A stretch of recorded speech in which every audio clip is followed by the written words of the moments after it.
Good morning, it's Keen again. So in less than 2 weeks as of the time I'm recording this video, Legends ZA is about to come out, and I've been a big fan of Pokemon ever since I was a kid. So, I've been wanting to upload something related to Pokemon for quite a while now. We're almost at 200 videos on the channel. This would be 199 according to YouTube, unless it's inaccurate. So today, I wanted to take a little bit of time to talk about my favorite Pokemon from Generation 9 specifically. Of course, I have my own favorites from every generation. The Pokemon I'm going to talk about a ton today isn't explicitly my favorite, it's just simply my favorite from Gen 9. It won't be present in ZA, but that's okay, because we're going to talk about it a lot today. Now, for the vast majority of it, I think Generation 9 has a pretty great Pokedex with a lot of mons that I'm very fond of. I'm going to start with a couple of examples. From a battling perspective, I think low kicks might be one of the most slam dunk designs on how to make an early game low base stat total bug work, because Tinted Lens with Stab First Impression is such an insane niche that's complemented by a move pool with moves such as Swords Dance, as well as Stab, Dark type, Knockoff, and Sucker Punch, which are two of the best moves in the game, as well as other good options such as Leash Life to help its longevity, especially in conjunction with Swords Dance, and U-Turn for pivoting and momentum. And with low kicks, the low stats overall make it reasonable. Its base attack and speed are just sufficient enough to make it insanely threatening despite looking really meager and unimpressive at first glance. Especially with stuff like the generational mechanic with Terra Bug First Impression, you can achieve absolutely impressive OHKOs, such as potentially one-shotting a Pokemon like Uninvested Bulk on something like Latios. And with Tinted Lens, you can ignore resistances, so unlike pretty much the vast majority of the Pokedex where you can Terra when you have a read to get out of a position, low kicks is simply going for neutral damage. If you don't quad resist bug, it's not a problem. And with Terra, obviously you only have one type, so that's never going to be a factor. But I think that's really interesting that low kicks is a really good example of a Gen 9 Pokemon that manages to be strong without, being overwhelmingly ridiculous. I also love Mouseholds and Tandemaus. They have a very cute, simple design. I think the whole entire evolution, just being, off-screen birth and having 1 to 2 kids is hilarious, and also really, really cute. It manages to be one of the few Pokemon that has tools built for both doubles and singles, which I think is pretty neat. And with doubles, you have ability Friend Guard, one of the best abilities for supportive Pokemon, and Follow Me as well. It also has good moves such as Beat Up and Population Bomb, which can be abused in doubles and enable really funny strategies such as, Mousehold Annihilate, where you beat up the Annihilate to make it very, very angry to make Rage Fist hit really freaking hard.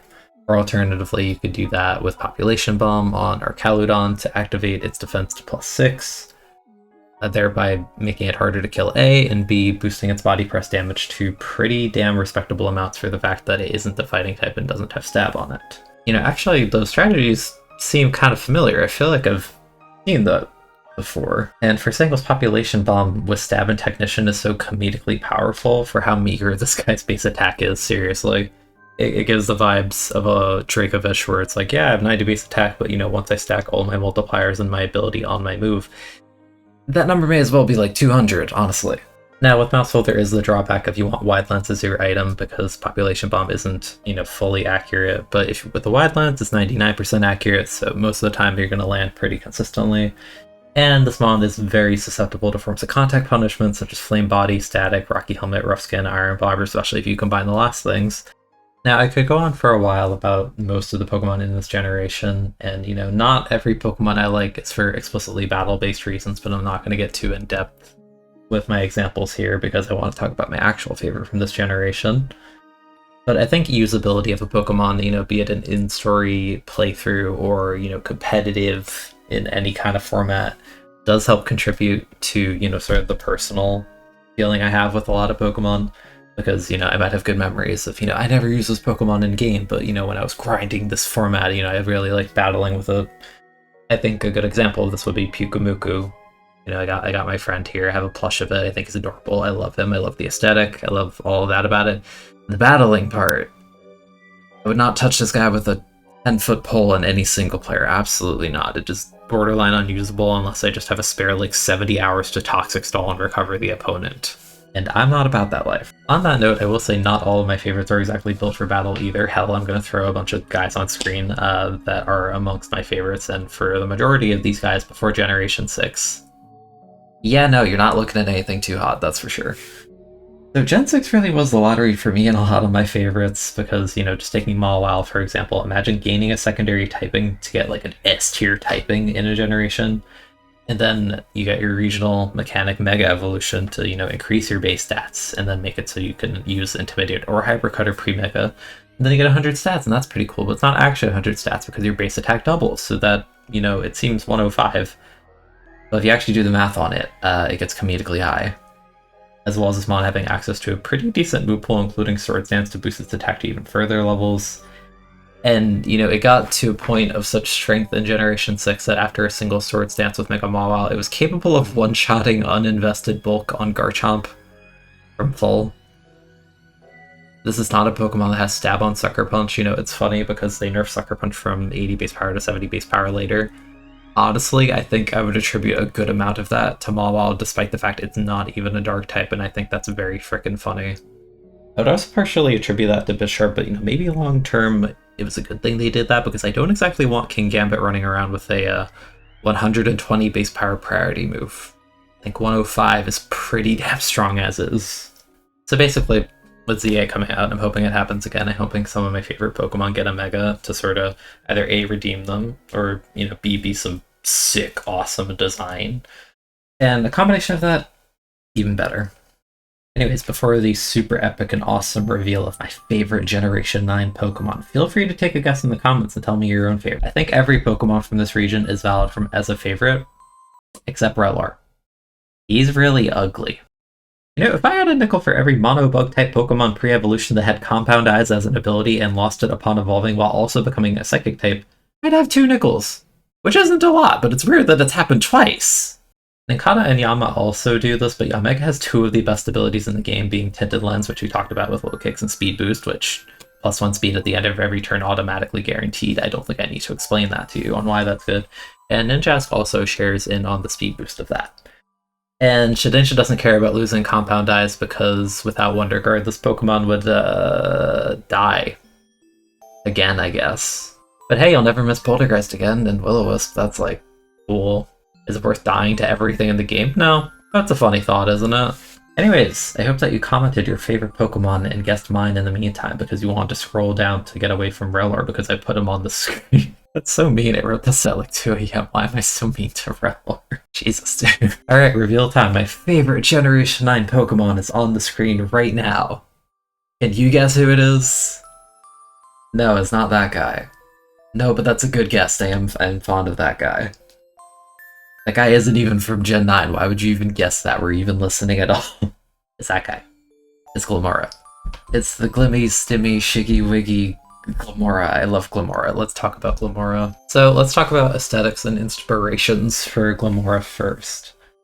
Glimmora is a rock poison type 2-stage Pokemon introduced in Paldea, and this type combination is particularly rare. The only examples of this are Glimmora and Nihilego. And Nihilego is a mon from another dimension and very strange in its own right, and also one of my favorite Pokemon. So it's kind of funny that they make rock poison twice, and they're both amongst my favorite Pokemon. So if they manage to do this type combo again, competition's gonna be very fierce in my brain, because I'm just like, damn, these rock poisons are really freaking cool. I love these guys. Alright, so what is this thing? Why is it so blue, and why is it looking at me like that? Well, Glimmora is based on a lot of things, but we're going to start with Calcinthite. Calcinthite, is that right? Hold on. Like researching this in real time as I'm doing this. Alright, so I looked it up and it's Calcanthite. Let's go with that. I'm definitely going to butcher the pronunciation at some point. So Glimmora's color is very bright and vibrant, and it is very akin to Calcanthite, which is a real-world and rare mineral that is, in fact, yes, also toxic, which explains our typing for this guy, being a mineral that is poisonous. It's a rock poison type. It's very vibrant and colorful.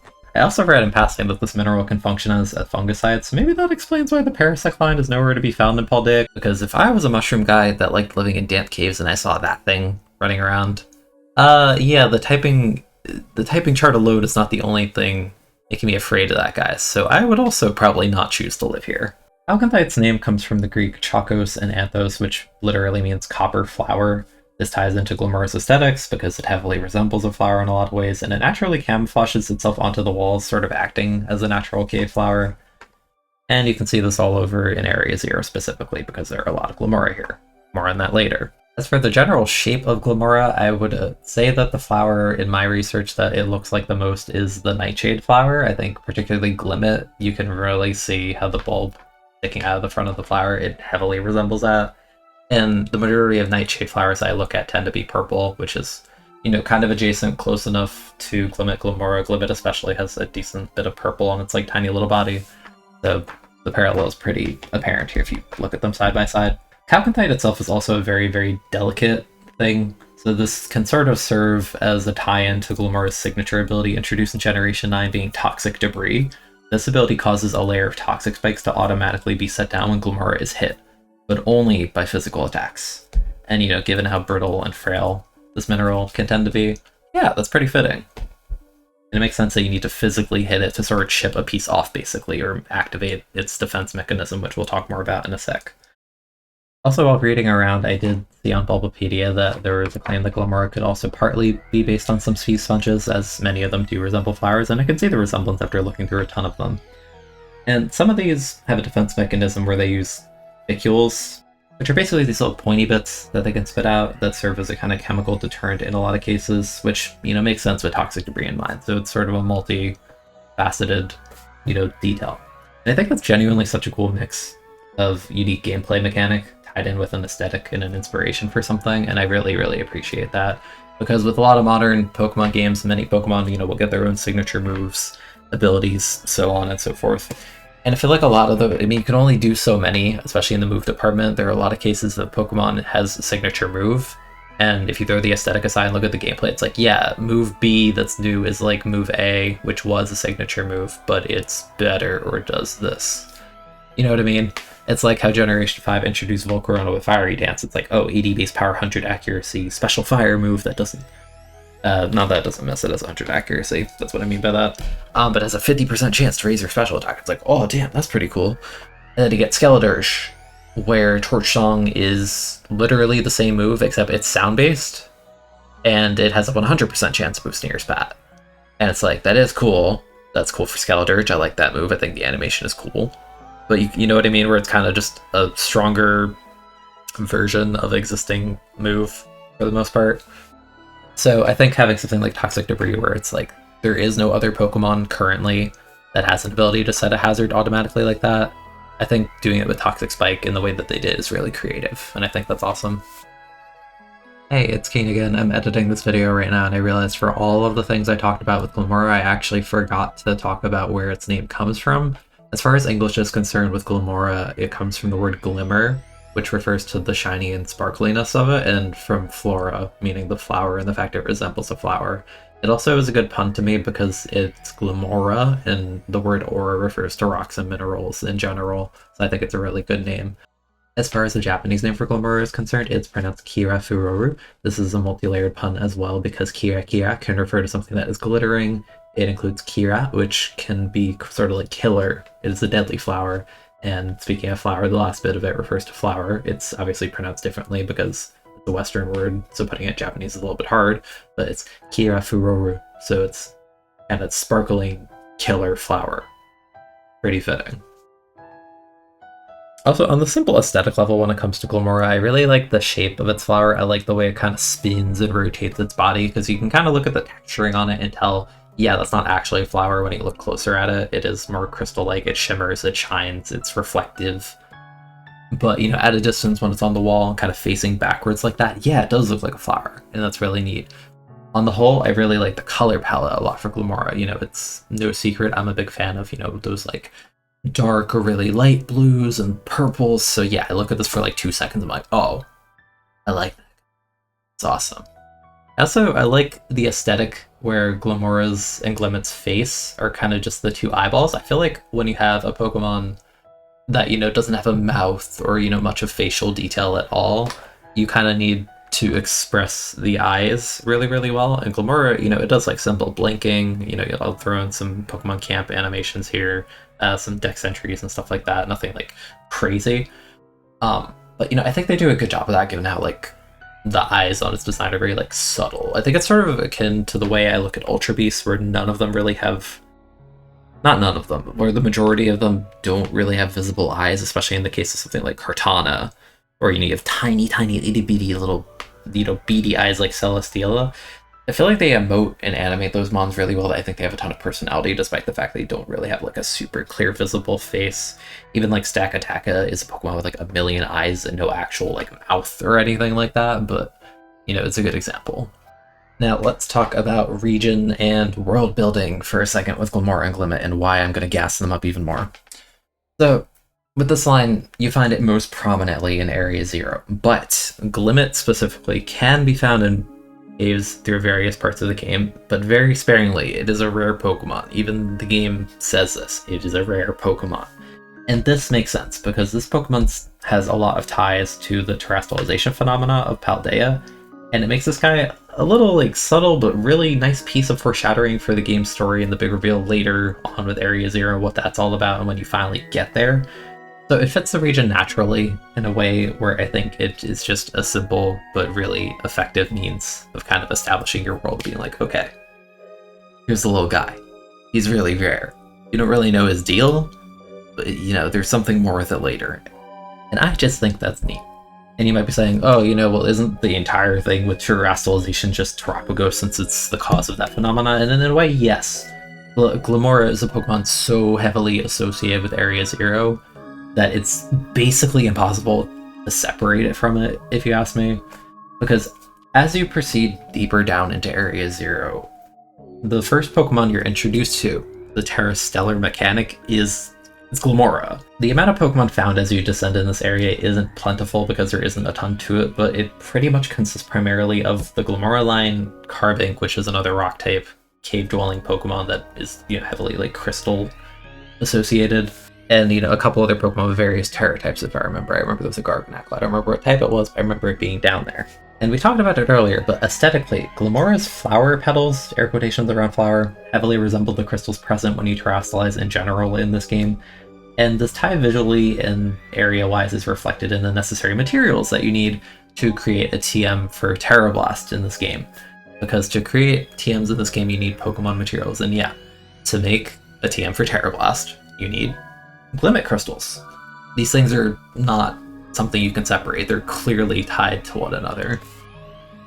So when we talk about Glimmora, we naturally have to talk about the Pokemon whose ace is Glimmora. And that's going to be Geeta. And a lot of people give Geeta shit for being the worst champion, on a power level wise in the game to battle, aside from Diantha, and, how she's comedically easy. And I've seen a lot of people get hung up on the fact that Glimmora is her ace Pokemon, meaning in the initial fight, the first time you fight her, the AI will reserve that for the end of the battle, as far as I'm aware. And that is sort of counterintuitive, because Glimmora's ability Toxic Debris tends to be most effective when used early on in a battle. The same applies with entry hazards in general, which Glimmora is very effective at setting up, because it has access to spikes and Stealth Rock. We'll talk more about that in a little bit. And yeah, maybe Suicide leading your ace Pokemon isn't the flashiest use of it, and it wouldn't really make sense for her to lead with it and then immediately terrestrialize it, if you ask me. But damn if it isn't an effective strategy, and they were aware of this in the DLC on her rebattles. She does lead Glimmora, so she can actually abuse the Toxic Debris, and the terrestrialization has shifted to her Kingambit, which is Terra Flying, I believe. So yeah, on the battle perspective, that is a much more sound strategy. That's much more akin to something you would see when actually fighting a human player. But honestly, I think it is kind of cool on the rare occasions where they do have these important trainer battles to have them lead off with, their highest level Pokemon or their ace. I think, there aren't really many examples of this. The only other one I can think of off the top of my head is Red and Pokemon Gold, Silver, and Crystal, and by extension, the remakes leading off the level 88 Pikachu. And then all of the other Pokemon are lower levels than that. I don't know. Let me know in the comments, seriously, if there's another trainer that leads with their ace Pokemon, because I can't really recall any. This is really rare. But I think in the case of Geeta and with how Glimmora's gameplay works, I think changing it to work that way in the DLC is very, very appropriate. But I do think that initial fight with her, it could have afforded to be the one where she leads with Glimmora, because I think Glimmora itself would sort of serve as an immediate imposing kind of wait, what the hell is that? I've never seen it, vibe that it might have on a kid who might not be exposed to the internet and data mines the way I am now, because, I'm so invested in the franchise and I have access to these things. A lot of the time I'm more interested in the battling aspect. Or a lot of this, so I feel like by the time I reach a champion, I'm sort of aware, I know the mons, I know the region, the gist of what Pokemon do. I think the vibe you would get from seeing Glamora for the first time, because again, Limit itself is a rare Pokemon. You might encounter one of them in passing, just playing the game casually, but they are rare in these caves. You do have to sort of seek it on your own. So having that initial Mon be Glamora would be a really cool feeling. Sort of akin to, you know, how when I was a little kid and I played Pokemon Diamond and Cynthia whips out the Spiritomb, I'm like, what the fuck is that? I think for the fact that for the general population in universe, this is not a common Pokemon, it's a rare encounter just in caves whose primary home is Area 0, which in itself is a dangerous area where it's off limits to the majority of people. So, you know, your average, like, your little Timmy isn't going to run in there, but Gita's a powerful trainer who's allowed to be there. So what better Pokemon could there really be for the champion of your region to have as an ace aside from Glamora, given that it embodies Paldea's world building, it's tied to the generational mechanic with its material being necessary for Terra Blast, it's found deep in Area 0, it heavily resembles the terrestrialization crystals themselves, which might be a consequence of the fact it lives in Area 0 primarily, as well as just being a rare Pokemon. To me, it feels fitting in a sort of similar way to Emerald's champion having Milotic as an ace, because while Milotic is sort of Hoenn's equivalent of Gyarados, where it's like really floppy, derpy fish evolves into powerful thing, Feebas is a rare Pokemon. Average people aren't gonna have Feebas. So yeah, talking about Gita again for a second, sorry, I'm not defending the rest of your team, I understand the idea they're meant to represent biomes in the region, but I'm sorry, Gogoat is not a champion Pokemon power level wise. It's just not. I think Kalos had it right, making it Ramos' ace Pokemon. This is gym number 4. You're the champion. I feel like there could have been something better, but I'm sure people have talked about that endlessly. So we've talked about inspirations, aesthetics, world building, and a little bit of gameplay, but let's talk a little more about gameplay beyond just Gita's use of Glamora. So let's take a look at Glamora's stats and move pool for a second. Fitting with Glamora's status of being both a rare Pokemon in universe and living primarily in one of the region's most dangerous areas, Glamora actually has a fairly decent base stat total for a Mon with only 2 stages, with a total of 525. Most starter Pokemon hover around the 530 range, so it's really comparable despite being a 2-stager. And I think the stats are distributed very effectively. It's not min-maxed in the sense of, oh, it's got like 10 attack and 200 special attack. No, but it's a special attacker, and not too many points are even thrown in attack. Glamora only has a base 55 attack, and the rest of its stats are pretty modestly distributed from the 80 to 90 range, basically, with the exception being its standout special attack stat of 130. And the thing with a lot of Rock-type Pokemon, the vast majority of them are physical. So having a special attacking Rock Poison type also stands out a lot to me in my brain. Now granted, the other Rock Poison type, Nihilego, is also a special attacker. But these both are exceptions to the rule. I just think it's funny that they both fall in the same camp of like really potent special attacker.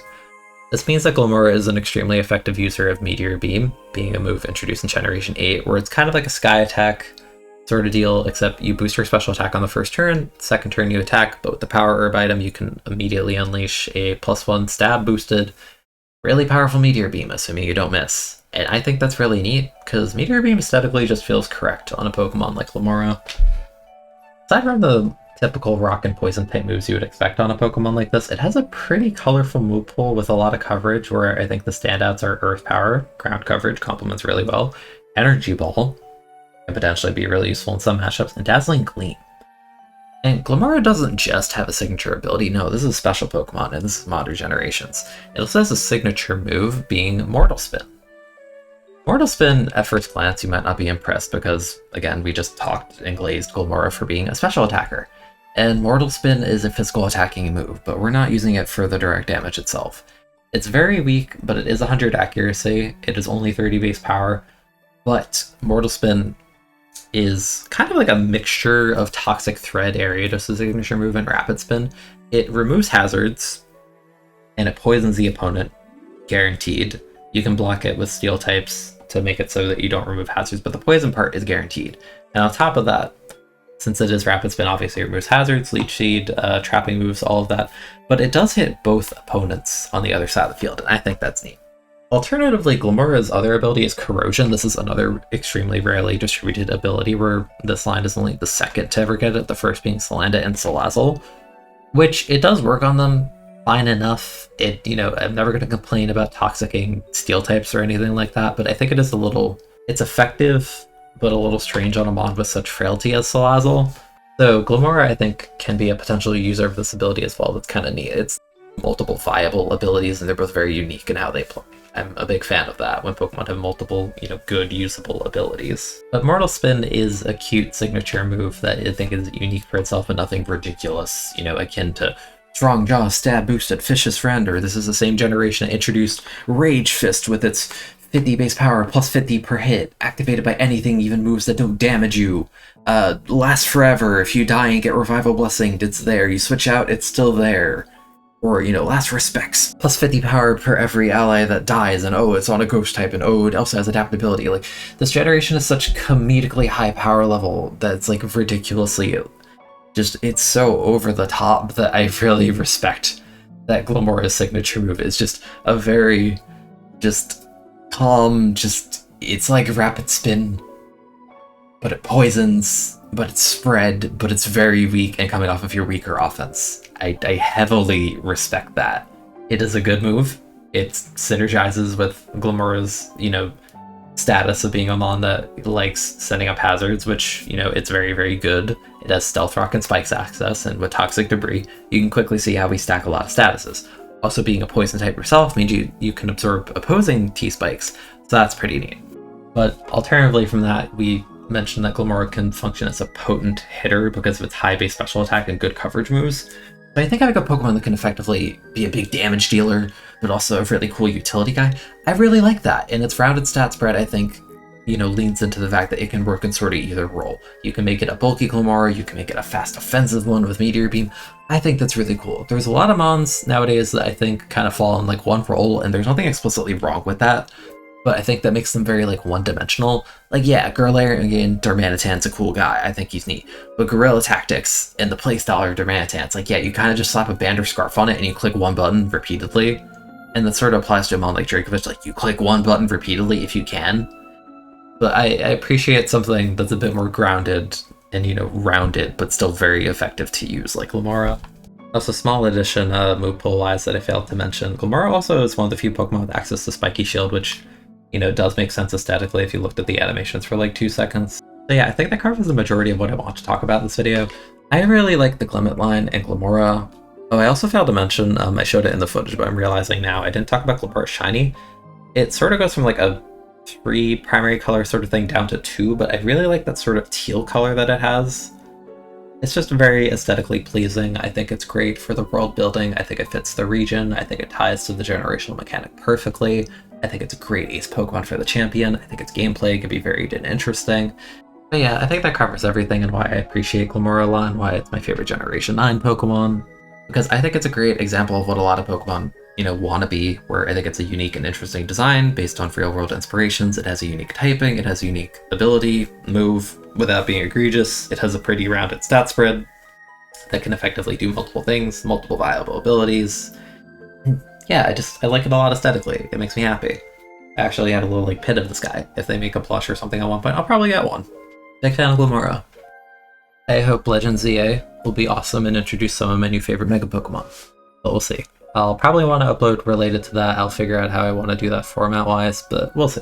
Thank you for listening to my rambling. I hope I gave you a little bit of a bigger appreciation for the Glimmet line. Just a little bit, even a teeny bit would make me very happy because I really love this one. And yeah, hope you guys have a good day. It's been Keen. Subscribe if you haven't for more Pokemon, because I do want to do more Pokemon. You also like Splatoon, somehow got here from the fact you like Pokemon, but you also like Splatoon. Yeah, you should hang out for sure. Just look at my channel for 2 seconds. You'll find stuff.